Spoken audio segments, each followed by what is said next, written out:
The only person that you're in competition with is the person you were yesterday. Sounds very corny, but let me tell you, if you're just starting medical school, if you are a pre-med, the only thing that can make you more aimless, depressed, frustrated, purposeless is comparing yourself to the next person. So this is something that if you haven't learned now, you're going to learn at some point. So take it from me, work on it. I'm working on it as well.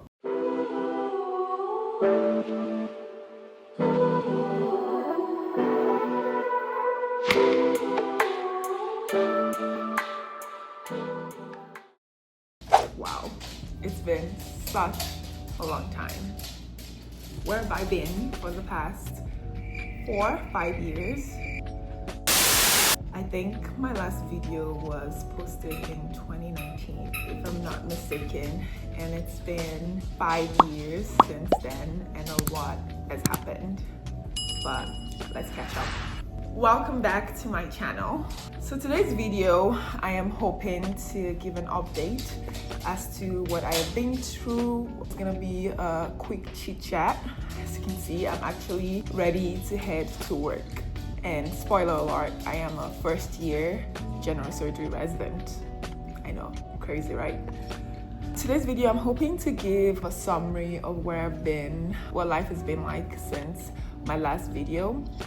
Talk about starting medical school, getting through medical school, graduating from medical school, moving to a whole different state, and beginning my residency program. It's currently May, which means I have 2 more months before I am done with intern year as a general surgery intern, and it's been quite the experience, and there'll be more on that later and in other videos. But today is just a discussion of where I've been and what life has been, what the goal for this channel will be, what my hopes for you all is gonna be for every existing subscriber and hopefully new subscribers. I know that a lot of you have probably been up to quite a couple of things within this past 5 years. Some of you may have started medical school, some of you may have graduated medical school, some of you might still be in the process of getting into medical school and have done other things with your time during that period. All of that perfectly valid. So we're just gonna chat, and my goal is that this channel, although it's gonna be more useful and applicable for people either pre-med, in medical school, or starting residency, I also hope to make this channel something that everyone else in other fields, especially if you're in any kind of stressful field or life in general. This is gonna be 26 years old discussing what life is like working a very stressful yet massively fulfilling and impactful job. So if you're interested in that, please come along with me. I have my computer here, so I'm going to be looking down quite a couple of times so I don't forget any of the things that I wanted to say. But anyways, welcome back. So we established earlier that the last time I posted a video was in 2019. I had just gotten into medical school, and a lot of the content I was creating on was discussing things like the MCAT, studying for the MCAT, retaking the MCAT, getting into medical school, what my application process was like. And I did get quite a couple of comments / contacts from you guys. A couple of you reached out to me, and I hope y'all are seeing this video. But a couple of you reached out to me, and I've gotten updates from some of you that you either took the MCAT and passed or started medical school. And all of those updates, they make me so happy, and that's one of the reasons why I picked up the camera and decided to do this again, because I just feel like there is so much that you learn during this process that is not readily available for everyone. And for me in the past, I have benefited from videos like this, people that would explain their processes. And so I know that there is someone or two out there that will find this beneficial. I got into medical school 2020. And then we all know what 2020 brought us. We all went through a massive pandemic that was life-changing in so many ways. For me, with the pandemic, I was very skeptical and unsure about how medical school would start and how it would shape my medical training, and it sure did shape my medical training. So We can talk about that later, but I feel like I always refer to myself and my colleagues that started at that time as the COVID class, because it definitely impacted the first year of our training. Either way, my medical school tried everything they could to make sure we weren't way too impacted, but it sure did leave its marks, as I'm sure it did on everyone's lives. My school went through great lengths to make sure that we were able to get some in-person experience, especially when it came to the cadaver lab and for anatomy and physiology, for which I was very grateful for. First year was preclinical, very much hybrid, like Zoom classes, which in itself was a huge transition, as it was for everyone. It was kind of weird getting to meet my new classmates and new community virtually. Although I think for me, it ended up helping me facilitate one-on-one relationships with the people that ended up being my closest friends, and for that I am still very grateful. So first year was all about community building, getting through preclinicals. My medical school program did 1 year preclinical, second year was our clinical rotations, third year was a research year, and then fourth year was when we did our sub-Is and applied for residency. I will speak more about this later as well. And then last year, I graduated medical school and I got into my first choice general surgery residency program, which was very exciting. And so I moved to a different state, settled in, moved to a different city, started building a new community as well, and for which I am very grateful for. So when I started medical school, in many ways, medical school felt like a fresh start for me. It was moving to a new apartment, finding new roommates, getting to meet new people, working with new faculty members. And so for me, it represented a fresh start in multiple ways, not just in the sense that I was going to be meeting all these new people and building all this new community, but it also was an opportunity to define what I wanted out of my life. I think starting medical school, I was about 22. It was the first time in my life that I wasn't actively running towards a goal. It felt like I had gotten to where I had spent my entire pre-med and gap year trying to get to. So I think there was a little bit of a relief in knowing that I was here now. And my intention was always to enjoy my experience in medical school. I was very intentional about the fact that I did not want the next 4 years to just be about studying and being a student, but I wanted to also live and experience lives, because this was going to be my early to mid 20s. I did not want to look back and regret any of the things I did during this time. I think this was in contrast to my undergrad years. As some of you might know, I started undergrad at 16, so I was pretty young, and all I did was think about graduating and getting into medical school. And while I still was able to make good community in undergrad, find good friends, and have good experiences, I definitely do not have as much memorable experiences as I would say for medical school.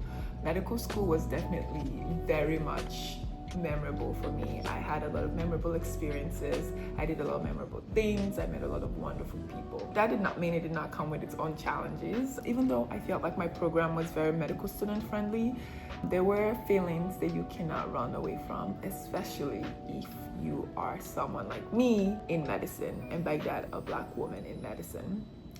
There was imposter syndrome. There was figuring out what this, I don't remember what we call it, the unspoken curriculum was for medical school and medical career. And then you meet people from different phases of life, and you realize that your journey to get into this position has been very different. And when you're confronted with those feelings and those realities, you just got to figure out ways to deal with it. So we'll talk about all of that. We'll talk about burnout. We'll talk about studying in a very stressful environment. We'll talk about the social experiment that we call clinical rotations, what it felt like being on the wards for the first time as a medical student and not a pre-medical student at this point, what it felt like interacting with other attendings and residents, all of that. We'll discuss all of that on this channel. So I already spoke about first year being preclinical. Second year, clinical year, was weird in certain ways. It was great in certain ways, but it was also hard and challenging in certain ways. I think being on the ward, interacting with patients and interacting with attendants and residents was such a unique and different experience.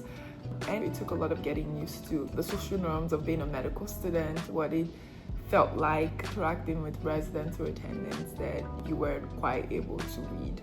All of that was a different experience.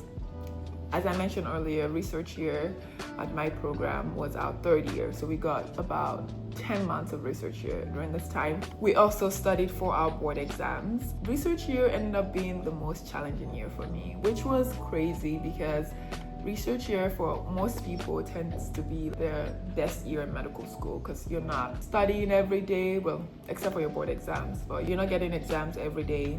You're not waking up early to go into the hospital every day. You can work on your own time and all of that stuff, but there were different things that I had to confront during research year. Things like professionalism, what it meant working in academia, publications, data analysis, all this other stuff that I hadn't had to think about as a first or second year all came to surface. And research year was when I knew how important it is to ask for help. Again, we'll talk more about that during later videos or later on in this video as well. Year 4 was one of my best years of medical school, as you mostly have heard that your 4th year is probably your best year. This is because you do your sub-Is, which for me ended up going pretty well. As some of you may know, I am a HPSB Army recipient, which means my plan was always to do an Army residency program or wherever Army sponsored residency program. So I did my 2 sub-I audition rotations at a Army facility, like a military training facility. So I was at Walter Reed in DC and I went to San Antonio, Texas. I ended up matching into a civilian program that is sponsored by the military. So I am still an active duty Army officer, but I am getting my training at a civilian residency. So year 4 was going for my sub-Is, which were, I wish I could vlog those experiences because I had experiences, and I would talk to you about things to consider when doing your away. So I think these are things we don't talk about. Finances. I think finances is the big one. Choosing where to go, deciding if you want to do a sub-I, and why to do an away rotation. Pros and cons of doing an away rotation. We would talk about all of that. But once all of that was done, which was the first part of the year, the rest of the year was a great time to just relax and enjoy the work that had been done. So for me, again, being an Army HPSB recipient, I matched December of 2023. The rest of the actual match happens in the spring of the year you're graduating. So for me, match itself was March 2024, but I matched in December 2023. So that meant that from December 2023, I already figured out where I was going to. So for the rest of the year, January, February, March, I was just having a blast. I went to Nigeria to visit family. We did a Thailand, Singapore. I think I did a couple more trips during that year as well. It was great. I went to Cancun for my sister's bridal bachelorette trip. It was a great experience. I spent a lot of time back home in Maryland with my family, and it was just a great experience overall.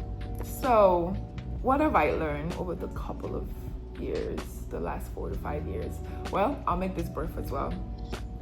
I think medical school felt like this weird mix between being an adult and being a student. It meant that we still had the privileges of being a student. It meant you had people looking out for you. You had people you could go to with some of your problems. You know, at the end of the day, people were responsible for you because you were a student.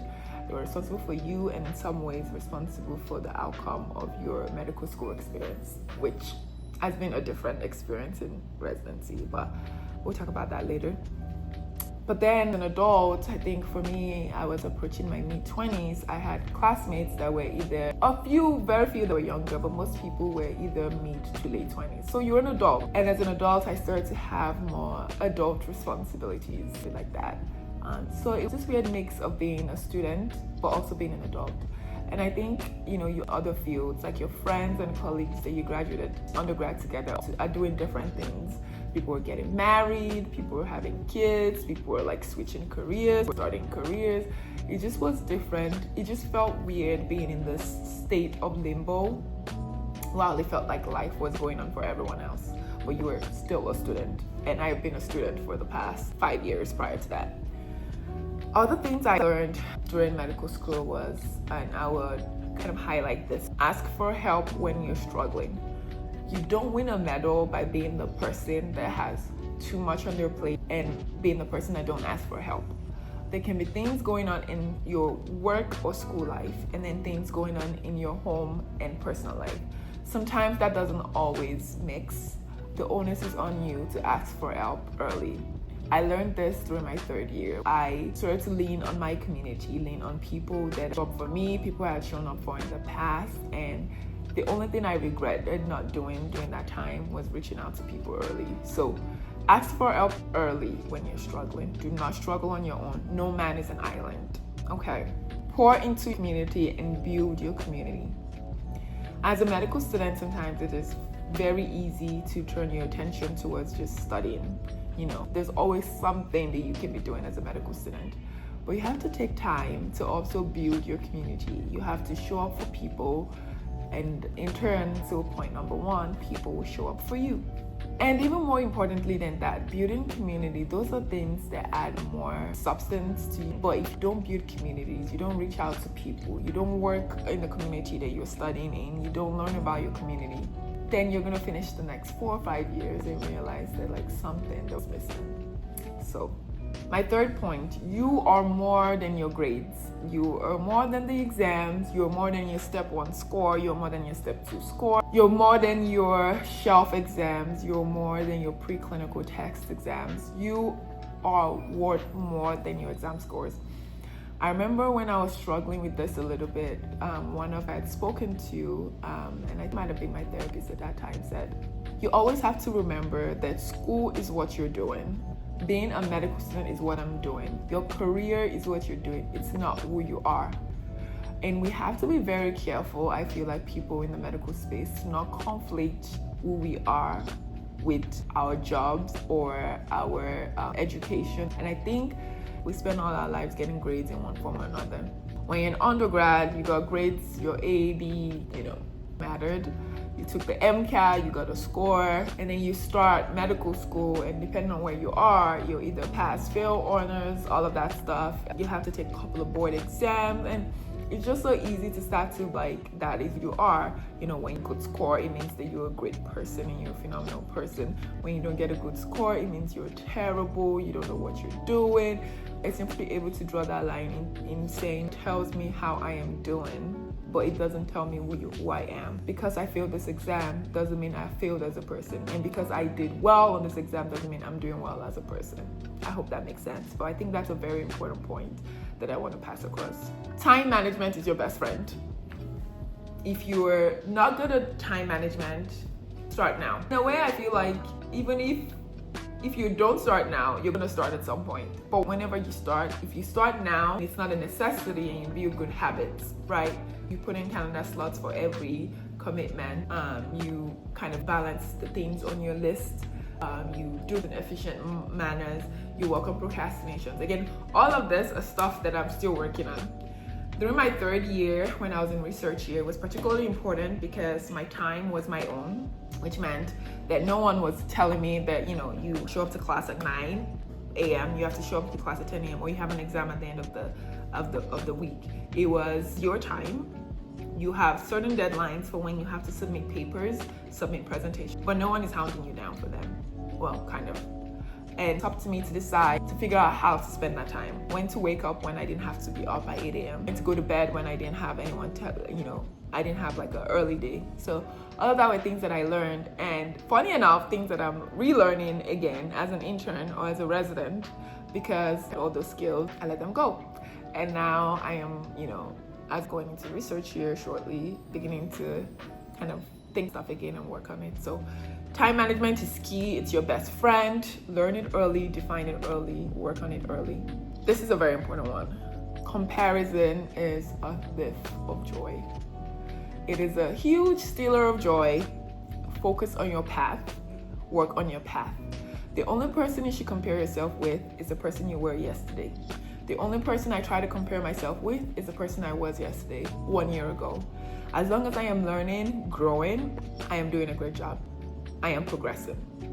This is also something that I am learning and still trying to be better at, because we're in spaces with other high achieving individuals. So it's very easy to begin to be like, oh, but that person, I published one paper, but they've published like 10 with the same span of time, or oh, I got this score on my step, but they got that score on their step, and that's better. That's not the point. The point is to focus on you. The only person that you're in competition with is the person you were yesterday. Sounds very corny, but let me tell you, if you're just starting medical school, if you are a pre-med, the only thing that can make you more aimless, depressed, frustrated, purposeless is comparing yourself to the next person. So this is something that if you haven't learned now, you're going to learn at some point. So take it from me, work on it. I'm working on it as well. This is actually very important, probably the number one point. Take care of yourself. Take care of yourself physically, take care of yourself spiritually, take care of yourself emotionally and mentally. You need it. At the end of the day, you should be your priority. You cannot pour out of an empty cup. You cannot save someone when you can save yourself. You can't heal someone if you yourself are not healed. You cannot give what you don't have. So if you're preaching physical health, if you're teaching people, if you're hoping to heal people, but you're not taking care of yourself physically, you're not taking care of what you eat, how active you are, what you do for activity, then how are you able to impact that on people? So I think it's very important to take care of yourself. For me, one of the things that helped me in medical school and is helping me now is my spiritual life. I think your spiritual life is something that is very important, and whatever it is, you need to work on it. You know, for me, there was no me getting through this without God. God was the one that got me through both medical school and is getting me through residency right now. So I think it is very, very, very time to define these priorities and work on them. So spiritually, that was something that was huge for me. Physically, I tried to move to the gym, work out in some way or some form as much as I could. I tried to eat healthy as much as I could. Of course, I had days when I wasn't great, but it's not a matter of what you do today, tomorrow. It's a matter of how all of this stack up in the grand scheme of things. So please take care of yourself. This journey, this experience will chew you and speed you back up. And if you're not careful, you're gonna look back and realize that there's none of you left. So, and then the last thing I would say is delayed gratification. Yes, but remember to have fun along the process. Gratify yourself in some shape or form along the process. I don't know if that's a real word or real saying, but yes, by virtue of being on this path, it's already delayed gratification. You know, we study longer, you have late nights, early mornings, when the rest of your peers are earning. There's just a lot of waiting, a lot of working hard for the future. But I also think that it is important that you enjoy and you take moments out to celebrate yourself, celebrate your now, and enjoy your now. As someone that has always been so future oriented, again, in undergrad, all I could think about was starting medical school and being a doctor. And you couldn't wait for graduation. You couldn't wait to get your medical school acceptance letter. You couldn't wait to graduate medical school. All of those were great feelings. All of that were great experiences. There are moments in time and there are moments that are going to pass. But the ones that are going to stick with you, the ones that are going to make you who you are the moments in between. So I think it is very important that you take care of yourself even as much as you hold on and work hard and secure that future for yourself, for your patients, for your family, all of that. So delay gratification, but gratify yourself sometimes during the process, okay? Anyways, now that that's all said and done, I know I've already touched on this, but I'm going to discuss kind of the things that I'm hoping to do with this channel. One of the things I'm hoping to do, as I mentioned earlier, I've really enjoyed hearing back from some of you. Some of you, I worked on your personal statement with you together, something that means a lot to me. I think that we can do with more mentorship in this field, especially for people that are very underrepresented in these spaces. So I'm starting a mentorship pod. And I'm all the people I've spoken with and mentored at some point or another, and I have mentored people from as early as undergrad, like pre-med, and mentored people too as kind of more later as medical students.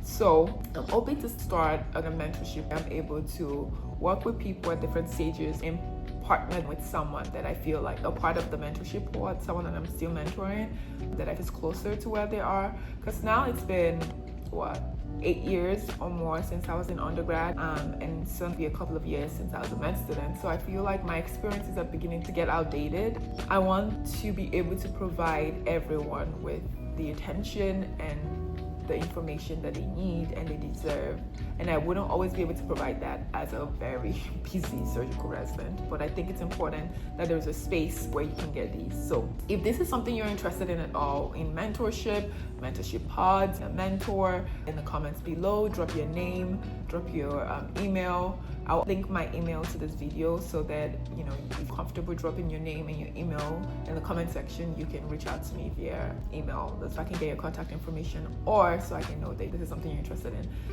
Again, this is something I'm going to continue to work on.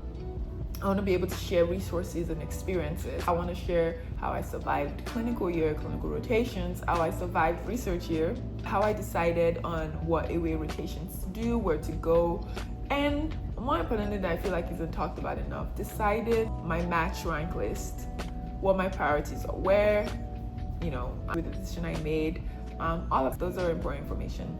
But more than that, I also want to talk about just life as someone in their now late 20s. I think that's crazy. But someone in their late 20s navigating life in a very stressful field, juggling family, because everything is changing. Within the past couple of years, a lot of things have changed in my family.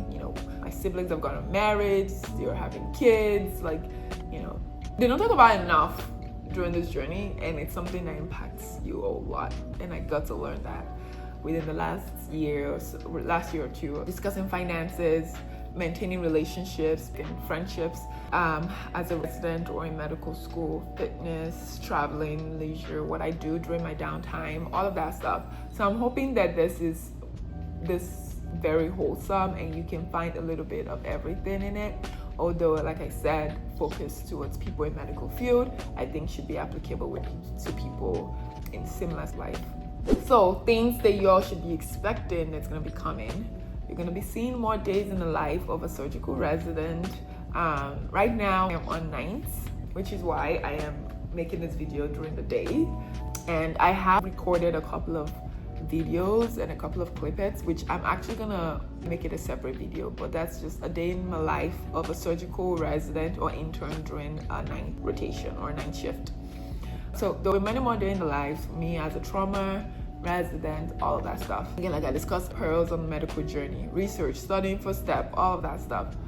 Tips for surviving clinical year, and also tips for surviving as a sub-I. Deciding on a specialty, I think that's a big one.